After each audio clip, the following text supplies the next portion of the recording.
Hurricane Mitch was one of those life events that is always a top of mind. During the hurricane, my family lost everything. We lost our house. My parents lost their cattle. So we had to reinvent our lives. But that experience also served as a catalyst for me in my experience in seeking healthcare and public health, to make those connections as to how the environment and how our lives, especially in the Western world, is taxing the planet.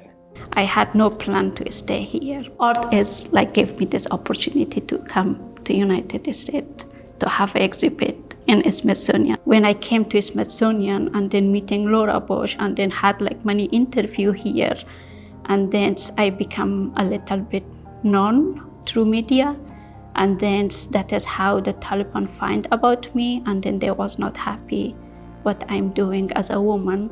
Woman is not allowed to be an artist or be an educated, and then also especially to come to United States. I got another invitation from Smithsonian Museum that they wanted me have me back again. But yeah, I signed that one and then I accept that invitation. And then I got a call, no name, no number, because that was a call from the Taliban. They say like, oh, you become famous and then you are doing art. Do you know that this is not allowed? And then after that, I was just keep receiving call.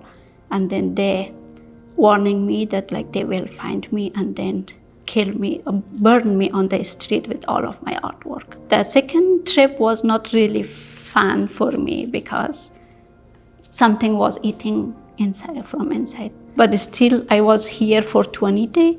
I finished my job here, and then the day that I supposed to go back home, I received a call from my brother that please don't come because I want to see you alive. That is how the second time that I came to United States, I stayed by force. It was not by choice because I wanted to be alive. Well, I grew up in Limerick City, in the Republic of Ireland, Southwest, the 8th of 10 children. My youngest brother Owen was born with cerebral palsy and autism, and so having a disabled brother born with disabilities, I think was also a formative influence. Even though I was only 4 years older than him, because older siblings take care of younger siblings in a large family, from my age 6 to 14, I was his caretaker every day.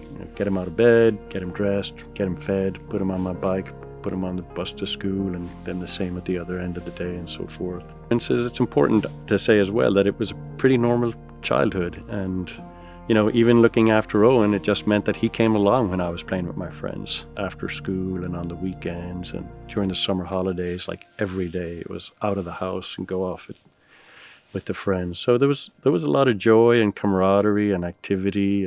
And then our parents died when we were quite young. So when I was 9, my father died of cancer, natural causes, but he was young, he was 51. And then 5 years later, my mother died also of cancer. And she was 52. And with the 4 youngest children still being in high school and middle school age at that point in time, the 4 of us were separated, 2 pairs. Each went to a sister who lived in Limerick. So my brother Eamon and I got to stay in our hometown, and the 2 youngest, Robert and Owen, they moved to Dublin to live with my brother Joe.